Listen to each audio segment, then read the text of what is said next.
Sinuspindi na ang lisensya ng 6 na driver na nagkarera sa kalsada sa Tagaytay sa Cavite.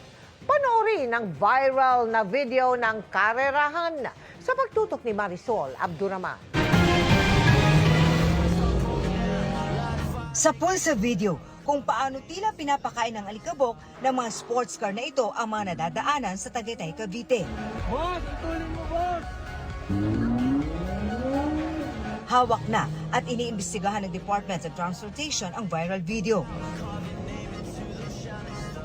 Matapos ipatawag ng Land Transportation Office ang mga driver ng mga sports car para ipaliwanag kung bakit hindi sila dapat panagutin, ay inanunsyo na ng LTO at Department of Transportation ang pagsuspindi sa kanilang mga lisensya. 70 araw ang ipinataw na suspension sa driver's license sa 6 na nagmaneho ng mga nasabing sports car. Pagdidiin ng kagawaran, hindi nito papayagan ang mga paglabag sa batas trapiko. Uulitin namin.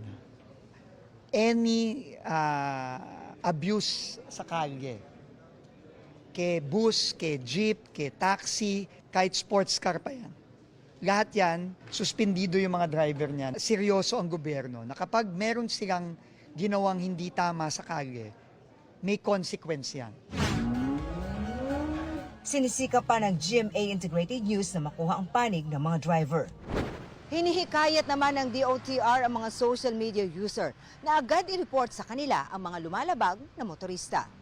Para sa GMA Integrated News, Marisol Abduraman, nakatutok 24 oras.